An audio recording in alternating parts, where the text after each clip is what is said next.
Bazı hikayelerin sonu daha ilk satırları yazılırken bellidir.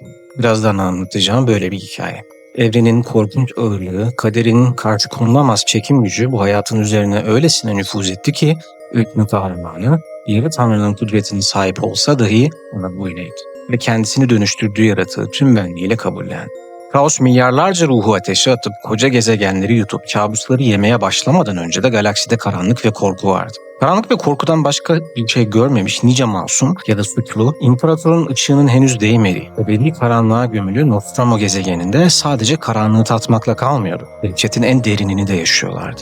Bu dehşet gece saatlerinde hırsız, haydut, katil, yozlaşmış idareciler dahil çok sayıda suçlunun üzerine çöküyor ve geride parçalanmış cesetler ile dehşet dolu hikayeler bırakıyordu. Bu dehşetin adı ise Konrad Kurz idi. Namı diğer geceye musallat olan ya da gece hortlağı. Dehşet dediğimde onu gözü dönmüş bir katil olarak düşünmeyin. Konrad Kurz'un çok kuvvetli bir adalet duygusu vardı. Onu dehşet verici yapan adaleti dağıtma şekliydi. Gözlerle değil kanla adalet dağıtan, nasıl öleceğini de bilen ve hayatını belki de buna göre yaşayan ve geleceği görebilmekle birlikte onun sadece en korkunç ve en karanlık hallerini görebilen lanetli bir ruhtan bahsediyorum size. Bildiğiniz gibi Primark projesiyle yaratılan imparatorun 20 oğlunun her biri birer proje, birer amaç, birer idealdi. Her biri babalarının bir yönünün rengi alarak yoğrulmuş birer başyapıt, galaksiyi insanoğluna ait tek bayrak altında birleştirmek üzere yaratılmış farklı birer yıldızdı. Ama bu yıldızların arasında biri vardı ki asla parlamadı. Gölgelerde büyüdü ve karanlıkta yuvalandı.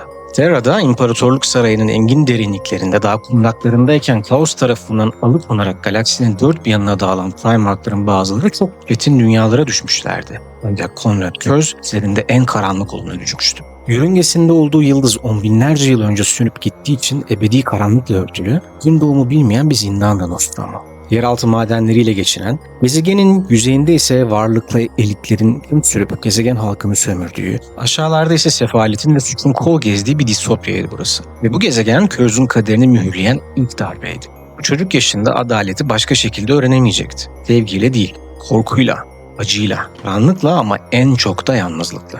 Diğer pek çok Primark'ın aksine genç Konrad Kurz'u kanatları altına alacak kimse yoktu. İçine düştüğü dünya öylesine çaresiz ve karanlıktı işte. Bu nedenle kendisini büyütecek kimse olmadı ve bebekliğini, çocukluğunu tek başına sokak köşelerinde, yeraltı madenlerinin sıcak cehennemlerinde geçirdi. Hayatta kalmak için kendi başına avlanmayı öğrendi ki bu avlanma becerilerini daha sonra bol bol kullanacaktı. İleride avlayacakları ise hayvanlar değil, insanlar olacaktı. Hiçbir yönlendirme olmadan kendi başına büyüyen genç Konrad çok güçlü bir adalet duygusu geliştirdi. Neyin doğru, neyin yanlış, neyin haksız olduğunu çok net görüyor ve ayırt edebiliyordu. Ancak yanlışı cezalandırmak istiyor ve yanlış yapana hiç merhamet edilmemesi gerektiğini düşünüyordu. Daha çocukken yanlışını gördüğü bir suçluyu yakalayarak ilk cinayetini işledi. Her cinayet içindeki başka bir kehaneti tetikledi. Her öldürdüğünde geleceği görmeye başladı ama o gelecekte hep aynı görüntü vardı. Kendi ölümü. Zamanla Konrad Kurz bir efsaneye dönüştü.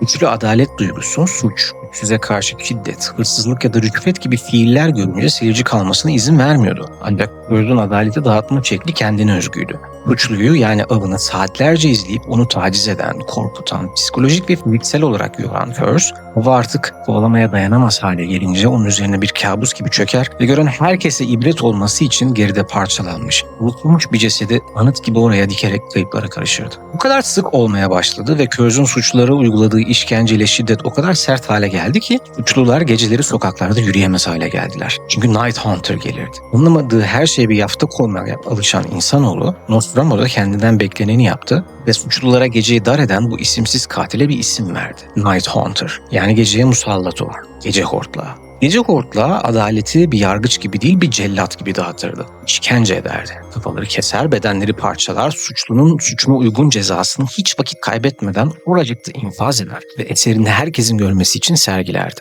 Ceza böylece herkesin gözüne sokulurdu. Suçun görüntüsüyle ve korkunun şiddetiyle. Bütün gezegende suç oranı bu şekilde sıfıra indi. En azılı suçlular bile gece hortlağına yakalanma korkusuyla hangi delikten çıktılarsa kendilerini oraya geri kapadılar. Halk bu karanlık tanrıya taptı. Bu suç bitmişti. İlk defa Nostramo'da güven hissi vardı. Ama bu güven kanla boyanmış duvarlarda yazıyordu. O nedenle yaramaz çocuklara da gece uyumaz ve yaramazlık yaparlarsa onları gece hortlağına vereceklerine dair öcü hikayeler uydurur neneler. Konrad Kurtz henüz ergen yaşlarındayken Nostramo Quintus suçtan tamamen temizlenmiş bir şehir haline geldi. Ancak o suçlu şehir temizlenirken közün içinde bir çatlak oluşmaya başlamıştı. Çünkü gördüğü sanrılar da gitgide şiddetleniyordu. Halka huzura kavuşurken onun zihninde kıyamet çanları çalıyordu. Geceye musallat olup suçu bitiren genç kendi kabuslarına tutsak olmaya başladı. Ama Kurtz pes etmedi çünkü Nostramo'nun insanların arasında iyileri, çok iyileri de gördü ve onlar için bir umut besledi. En sonunda bir ava çıktı ve gezegenin başkenti Nostramo Quintus'ta bir infaz temizliğine girişti ve suçlular ya da kirli olduğunu inandığı herkesi tek tek avladı. Geriye sadece temiz olanlar kalacaktı.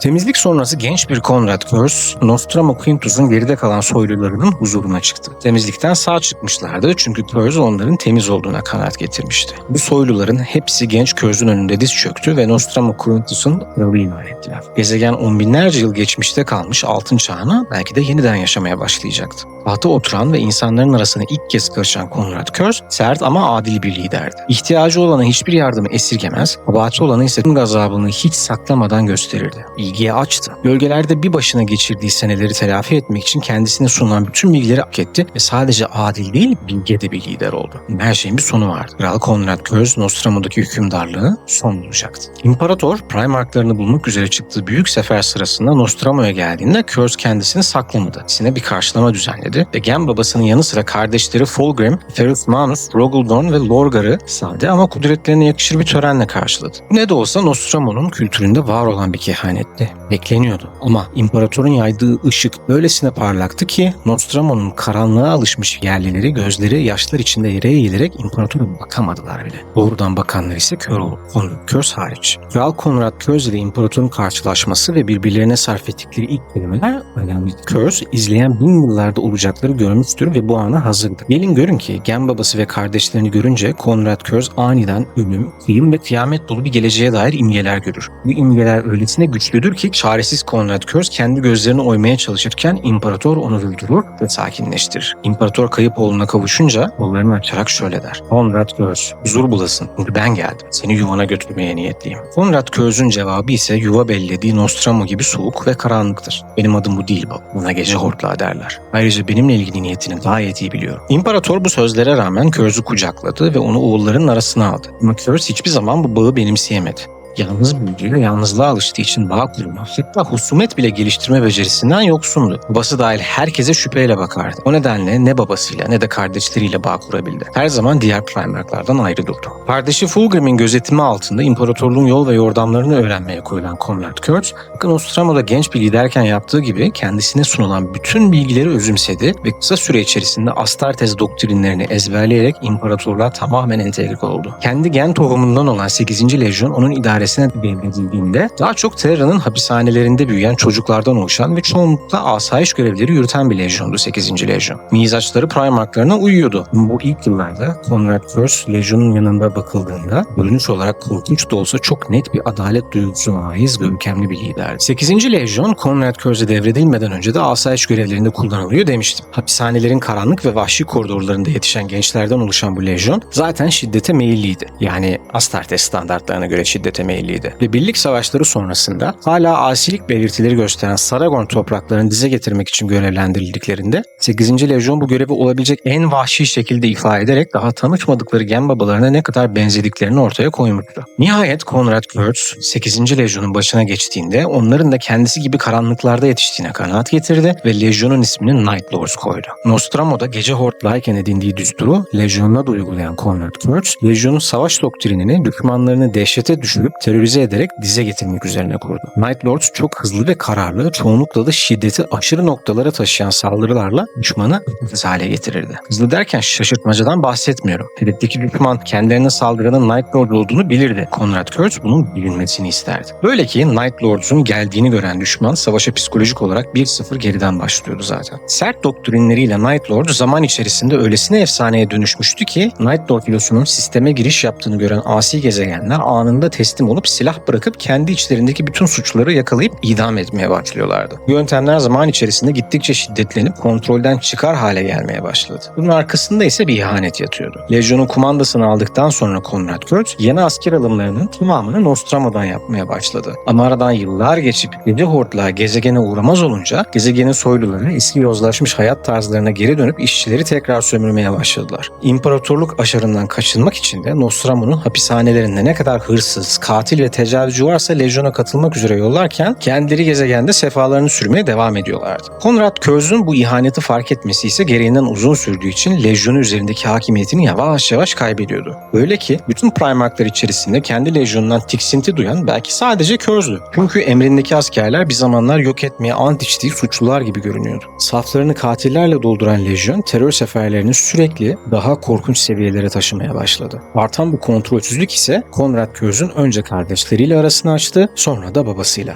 Primarkların hepsinin kardeşlerinin bir ya da birkaçıyla diğerlerine kıyasla çok daha yakın dostlukları vardı. Ama Konrad Kurtz asla bu çembere dahil olamadı. Bundan öte Rogal Dorn ve Vulcan olmak üzere kardeşleri onun savaş yöntemlerine şiddetle karşı çıktılar ve araları sık sık açılırdı. Konrad Kurtz ise hiçbir kardeşinden nefret etmezdi, biri hariç. Kendisiyle çok benzer koşullarda yetişen ama onun karanlık kehanet gücüne sahip olmayan Corvus Corax. Bu nefretin neden kaynaklandığını ise tahmin etmek zor değil. Nefret onun karşılıklı da değildi bu arada. Corax sadece kardeşinin savaş metotlarını sevmezdi. Karatan gezegeninin imparatorluk idaresine getirilmesi için ortak sefer yürütülürken Night Lords ve Salamanders sık sık gerginlik yaşadı ve Vulcan birkaç vakada neredeyse Konrad Kurtz ile fiziksel kavgaya girişecek kadar öfkelendi. İnsanlara değer veren Salamanders Primark'ının gözünün önünde bütün bir şehri kılıçtan geçiren Night Lords'un Primark'ı işlediği bu korkunç savaş suçuna rağmen haklı çıktı. Gezegenin tamamı sansız bir şekilde teslim oldu. Bu süre zarfında gördüğü alametler ve kehanetler sıklık ve şiddet olarak artan Konrad Kurtz bir keresinde vahşi bir kehanetten ayılıp gözlerini açtığında sefer filosuna bağlı bir tarihçiyi çıplak elleriyle öldürmüş olduğunu fark etti. Kendisine göre aldığı ilk masum can buydu ve artık senelerce avladığı suçlulardan bir farkı kalmamıştı. Bu kehanetlerin birinde ise Konrad Kurtz imparatorluğu kasıp kavuracak iç savaşı, Horus ve diğer Primarkların ihanetlerini ve Sanguinius'un Vengeful Spirit'e öleceğini gördü ve kendisini eğiten kardeşi Fulgrim'e gördüklerini anlatmak istedi. Fulgrim ise bunları önemsememiş gibi görünüyordu. Salamanders ile yürüttüğü seferden sonra bu kez Emperor's Children ve Imperial Fists ile ortak sefer yürüten Night Lords savaşı icra ederken Nostramo'nun tekrar yozlaşmaya başladığı ve suç yuvası haline geldiği, senelerdir yeni asker diye Lejyon'a katil ve tecavüzcüleri yolladıklarını öğrenen Konrad Kurtz, Fulgrim ile dertleşmek ister. Ama kardeşi ona pek yüz vermez. Hatta daha önce gördüğünü söylediği iç savaşa dair kehanetleri bir de gider Rogal Dorn'a yetiştirir. Bunun üzerine Kurtz ile yüzleşip neyin ne olduğunu anlamak isteyen Rogal Dorn ile Kurtz kavga ederler ve ihanete uğradığını hisseden gece hortlağı Dorn'u yaralarken mahiyetindeki Imperial Fists lejyonerlerinden birkaçını öldürerek seferi terk eder ve Nostramo'ya geri döner. Peşinden giden Imperial Fists flotilası ise Nostramo sistemine girdiğinde gezegenin Night Lords tarafından yok edilişine ancak yetişebilir. Çekirdeği aşırı ısınan gezegen üzerindeki masum ya da sıklı milyarlarca can ile beraber yok olur. Kehanetlerin yaraladığı zihninin ve lejyon üzerinde kaybetmeye başladığı kontrolün verdiği öfkeyi işgale gönderildiği gezegen halklarından çıkarmaya başlayan Konrad Kurtz artık imparatorluk adına değil, dehşet ve ölüm adına sefer yapar hale gelmiştir. İşlediği korkunç katliamlara dair haberler imparatorun da kulağına gidince İmparator 8. Lejyon ve Primark'ını hesap vermek üzere Terra'ya geri çağırır. Ancak Night Lords daha yola çıkarken Horus isyan bayrağını çekmiş ve evreni alevlere sürüklemeye başlamıştı. O nedenle Lejyon hesap vermek için Terra'ya gitmedi. İsyan patlak verdiğinde Kurtz tereddüt etmeden Horus ile saf tuttu ve İnik alanı katliamında yani bildiğimiz Dropside Massacre, Ravengard, Salamanders ve Iron Hands'e arkadan saldırarak pek çok kardeşini katletti. Burada Corax'ı öldüremese de Vulcan'ı esir alan Konrad Kurtz, Vulcan'ın ölümsüz bir Perpetual olduğunu fark edince onu öldürmeye çalışmak yerine onu yıllarca zihinsel işkenceye maruz tutarak bir zamanlar kardeşi olan Salamanders Primark'ını eliyle sürüklemeyi tercih etti. Sanguinius videomda da değindiğim gibi Konrad Kurtz'un herisi boyunca savaşları genelde Lionel Johnson, Robert Guilliman ve Sanguinius ile oldu. Özellikle Lionel Johnson ile birden çok kez karşı karşıya gelen Konrad Kurtz ilk düellolarında Lionel'ın boğazını kesip onu ağır yaraladı. Ancak ikinci kapışma kendi lehine olmadı. Bu düelloda Lionel Johnson Konrad Kurtz'e her biri tek başına bir Astartes için ölümcül olacak tam 11 darbe vurdu ve Kurtz'u komaya soktu. Bu olayla birlikte Lejyon'un idaresini geçici olarak Sevatar aldı ve Lejyon'un birbirinden bağımsız hareket edecek 6 savaş gücüne ayrılmasını emretti. Böylece gece hortlağı ile Lejyon arasındaki son bağda gevşedi. Heresy'nin bundan sonraki kısmı Konrad Kurtz için aslına dönüş gibi oldu. Lejyon'unu tamamen boş veren Primarch komadan çıkınca Dark Angels'ın bayrak gemisi Invincible Reason'a sızdı ve tam 16 hafta boyunca yakalanmamayı başararak gemide terör estirdi. İşlediği her cinayetten sonra onu aramak için bir av grubu gönderiliyor ama her grup eli boş dönüyordu. Bu noktada Dark Angels, Ultramarines ve Blood Angels'ın Ruinstorm nedeniyle imparatorluğun kalanıyla bağlantıları yoktu ve 500 dünyadan oluşan Imperium Secundus'ta bir sonraki hamlelerini planlamak için toplanmaya karar verdiler. Dark Angels gezegene ulaştığında geminin sistemlerini hackleyerek toplu bir kapsül inişi başlatan Curse, bu kaosun içinde bu sefer Macrage'ye sızdı ve gezegende terör estirmeye başladı. Bir seferinde Lionel Johnson Robot Guilliman ile düelloya da tutuştu ve iki Primarch'a karşı üstünlüğünü korumayı da başardı ama asıl amacı onları öldürmek olduğu için daha önceden oraya tuzakladığı patlayıcıları patlatarak oradan kaçtı. İki Primarch bu suikast girişiminden kıl payı kurtuldu. Macrage'de terör estirirken nasıl olduysa gezegene ışınlanmayı başarmış ancak tamamen belirmiş bir Vulcan ile de düelloya tutan Kurtz, düelloyu kaybedecek gibiyken John Grammaticus, sanırım tanıdık gelmiştir, tarafından kurtarıldı. Çünkü Grammaticus, Silverite adı verilen kadim bir silahla Vulcan'ı bıçaklamıştı. Bu silah kendini almak isteyen gece hortlağı ise tuzağa düşerek Warp'a defedildi ve haftalarca Warp'ta amaçsızca süzüldükten sonra kendisini tekrar başladığı yerde Macrage'de buldu. Sanguinius'un ölümüne dair kehanetlerin musallat olduğu Conrad Kurtz, Imperium Secundus'un taht odasına çıkarak altın kardeşiyle yüzleşti ve ona neden imparatorun yalanlarını, öleceğini bilmesine rağmen takip ettiğini sordu. Sanguinius'u ikna edemeyen Kurtz, bu sefer kaderin değiştirilemeyeceğini kanıtlamak için kardeşine kendisini öldürmesi için fırsat verdi. Ancak altın yürekli ve kendisi de kehanetler görebilen Sanguinius kardeşinin hayatını bağışladı. Sanguinius kardeşine tövbe edip halen imparatorluğun saflarına geçip kendini affettirebileceğini söylese de Kurtz buna bilip geçti. Geleceği görmüştü ve Horus'un isyanı büyük resime kıyasla bir su damlası bile değildi. Galaksi ebedi savaşa mahkumdu ve sonunda geriye sadece kaos kalacaktı. Şaşkın bir Sanguinius'a acıma mı desem, küçük görmemi, öyle bir bakış atı kayıplara karıştı Conrad Kurtz. Bu olaydan sonra Conrad Kurtz, Macrage'yi dehşete bürümeye devam etti.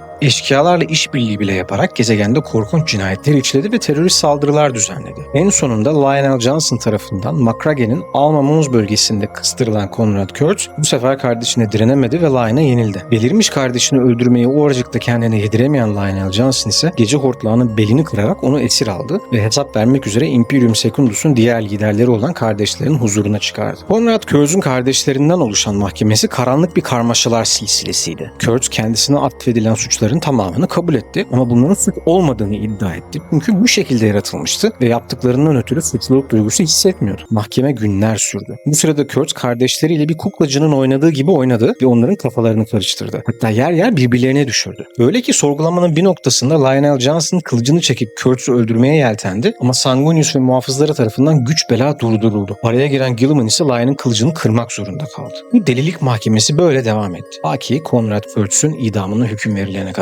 İdam günü geldiğinde Guilliman, Conrad Kurtz'un canına son verecek darbeyi kendisinin indirmesi gerektiğini söyleyerek öne çıktı. Kurtz ise buna gülüp geçti. Çünkü aynı babası imparator gibi davranıyordu Guilliman. O esnada Sanguinius psikik bir saldırıyla Kurtz'u idam etmeye hazırlanırken birdenbire mahkeme salonuna günlerdir kayıplarda olan Lionel Johnson girerek infazı durdurdu. Conrad Kurtz geleceği görebiliyordu ve sonsuz sorguların içerisinde kendi ölümünün de imparator tarafından gönderilecek bir suikastçının elinden olacağını söylemişti. Öyleyse imparator hayatta olmalıydı. Kurtz sahnenin karmaşıklığına gülerken Lionel Johnson kardeşleri Guilliman ve Sanguinius'un önünde diz çökerek Kurtz'un gardiyanı olacağına, onu tutsak tutacağına ama imparatoru bulup imparatorluğu kurtarmak için Kurtz'un kehanet gücüne ihtiyaçları olduğuna dair söz verdi. Sanguinius ve Guilliman güç bela ikna oldular olmasına ama Sanguinius bu gelişmeyle kendisinin de bir süredir gördüğü ve Vengeful Spirit'te Horus'un elinden öleceğine dair kehanetin de doğru olduğunu, yani kendi kaderinin de yazılı olduğunu ve günlerinin sayılı olduğunun farkına vardı. Serisinin izleyen gün ve aylarında Conrad Kurtz, Lionel Johnson'ın bayrak gemisi Invincible Reason'da bir tutsak olarak kaldı. Lion tarafından zaman zaman sorgulanmak üzere ziyaret edildi. Ama artık yaraları iyileşmişti ve enerjisini daha çok Lion'ı kışkırtmaya harcadı ve ona nadiren yardımcı oldu. Buna rağmen Sanguinius, geleceklerine giden yolun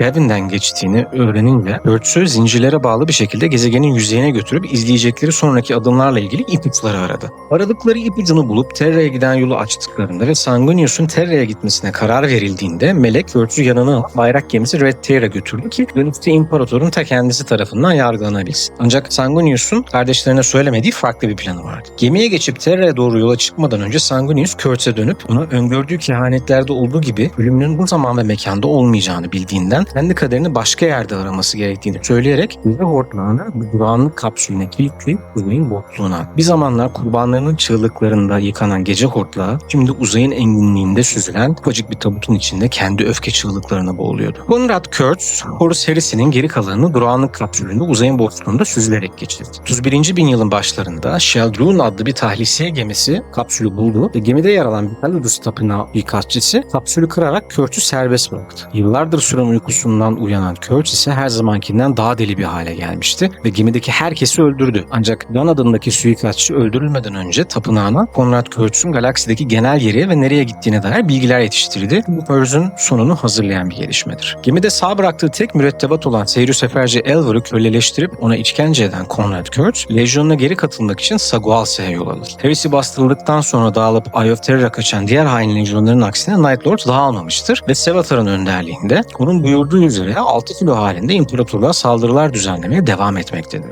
Kurtz'un evlatlarına kavuşması ise beklenen türden bir kavuşma değildir. Artık deliliğe neredeyse tamamen teslim olmuş olan Kurtz, tutarsız, zaman zaman anlaşılmaz ve sık sık öfke nöbetlerine kapılan, bir zamanlar görkemli ve kendince adil Primarch'ın zayıf bir gölgesidir sadece. Efsanevi yıldırım pençeleri Mercy ve Forgiveness, yani merhamet ve affedişi nadiren yuvalarından çıkarıyordur ve bunu yaptığında da deliliği içerisinde düşman kadar dostlarının da kanını döküyordu. Konrad Kurtz en nihayetinde kehanetlerinde gördüğü gün ve saate kadar beklediği şekilde öldürüldü. Öldürülmeden önce taht odasında ceset parçalarından yaptırdığı imparatorluk heykeliyle dertleşirken heykel onunla geri konuştu ve deliliğinin kendi suçu olmadığını, Faust devreye girene kadar da tam davranması gerektiği gibi davrandığını söyledi ve onu rahatlatmaya çalıştı. Ama bu gece hortlağının duymak istediği gerçek değildi. İmparator deli oğluna bu yolu kendi seçtiğini söyleyince Konrad Kurtz iyice delirdi ve çürümüş etten heykeli parçaladı. Çünkü ona göre kader zaten yazılıydı ve değiştirilemezdi. O ana kadar yaşadığı her şey kaderdi.